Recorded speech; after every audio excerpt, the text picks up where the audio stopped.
Break के बाद सभी का स्वागत। और अब बात करते हैं लोकसभा चुनाव के 7वें चरण की वोटिंग के दौरान पश्चिम बंगाल की, जहां से फिर हिंसा की खबरें सामने आई हैं। पश्चिम बंगाल के मुख्य चुनाव अधिकारी द्वारा ट्वीट कर यह बताया गया कि यहां जयनगर लोकसभा क्षेत्र के कुलतली विधानसभा क्षेत्र में बेनामी माधवपुर पोलिंग बूथ पर भीड़ ने ईवीएम मशीन को लूट लिया। उसके अलावा एक सीयू, एक बीयू, 2 वीवीपीएटी मशीन्स को तालाब में फेंक दिया गया। चुनाव आयोग ने बताया कि सेक्टर अधिकारी द्वारा एफआईआर दर्ज कर ली गई और आवश्यक कार्रवाई शुरू कर दी गई है। इस सेक्टर के अंतर्गत सभी 6 बूथों पर मतदान प्रक्रिया निर्बाध रूप से चल रही है।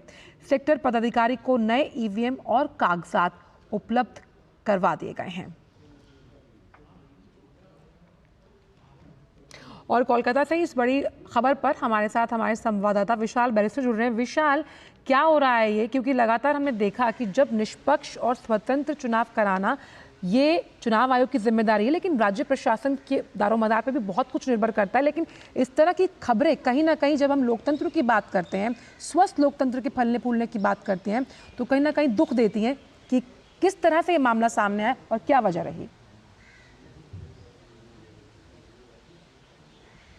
बहुत बढ़िया सवाल किए आंचल, और आपने अपने सवाल में ही अपना जवाब दे दिया है कि स्थानीय प्रशासन को भी अहम भूमिका निभानी होगी। और अगर आपने ट्वीट देखा होगा तो चीफ इलेक्टोरल ऑफिसर ने ये कहा है उसमें कि जो लोकल पुलिस है वो थोड़ी दूर रह गई थी और सेंट्रल पैरामिलिट्री फोर्सेस के मौजूदगी में ये चुनाव हो रहे हैं, उनकी वजह से काफ़ी हद तक वायलेंस पे कंट्रोल किया गया है। 7th फेज़ में 967 पैरामिलिट्री फोर्सेस की कंपनियां तैनात की गई हैं और करीब 34,000 से ज़्यादा स्टेट पुलिस के लोग हैं। बावजूद इसके अगर ऐसी घटना होती है तो ये चौंकाने वाली है और उसके लिए स्टेट गवर्नमेंट को जिम्मेदारी लेनी होगी।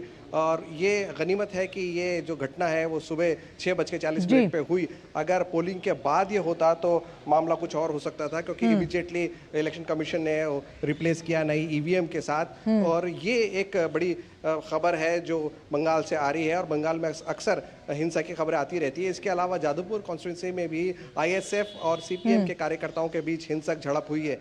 मैं इस वक्त कोलकाता के विधान नगर मॉडल स्कूल में हूँ और जैसे कि आप देख सकते हैं कि अंदर मेरे पीछे जो है वो पोलिंग बूथ है और बहुत ज़्यादा सख्ती यहाँ पर की गई है। मीडिया को भी पोलिंग स्टेशन के अंदर नहीं जाने दिया जा रहा, तो तमाम एहतियात के जो कदम है वो उठाए गए हैं। लेकिन बावजूद इसके वायलेंस होना बंगाल के अंदर ये आम बात बन गई है। और हम शुरू से ये कहते रहे कि वोटिंग परसेंटेज तो बढ़ता है लेकिन वायलेंस भी बहुत ज़्यादा होती है, और ये सबसे बड़ी चिंता की बात है। एक बात और मैं कहना चाहूँगा आंचल कि 12 बजे तक छठे चरण में 50% मतदान हो गया था, लेकिन अभी जो है 11 बजे तक हमारे पास जो खबर आ रही है वो महज 28.10, जो कि बहुत ज़्यादा एक्साइटिंग नहीं है अगर हम बंगाल को की बात करते हैं तो ये एक चिंता की वजह हो सकती है कि क्या लोग लेकिन विशाल, ये जो तमाम सीटें हैं इलाकों में, फिलहाल मैं जिस जगह हूँ विशाल, क्योंकि ये जो तमाम सीटें हैं जहां आज 7वें चरण में वोटिंग हो रही है पश्चिम बंगाल में, इन्हें ममता दीदी का गढ़ कहा जाता है। किस तरह से भाजपा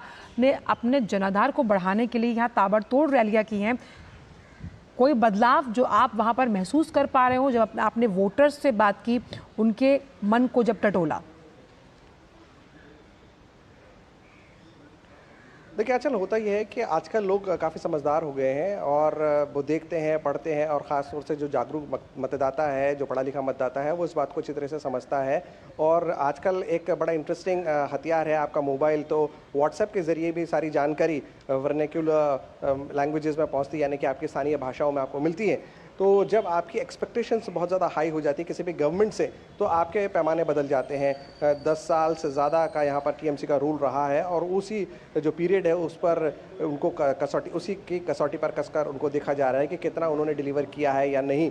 सेंट्रल स्कीम्स यहाँ पर लागू नहीं होने दी गई, ये प्रधानमंत्री ने कहा, और आयुष्मान भारत जैसी स्कीम जो फ़ायदेमंद है आमजन के लिए, उसको यहाँ पर लागू नहीं होने दिया। स्टेट गवर्नमेंट ने अपनी स्कीम्स लगाई, लेकिन बावजूद इसके कोरोना के टाइम में स्टेट गवर्नमेंट ने जो काम किया उससे ज़्यादा सेंट्रल गवर्नमेंट की तरफ से मदद दी गई यहाँ पर। और ख़ास तौर से जो फ्री राशन की जो सुविधा है उसका बड़ा फ़ायदा मिला है लोगों को यहाँ पर।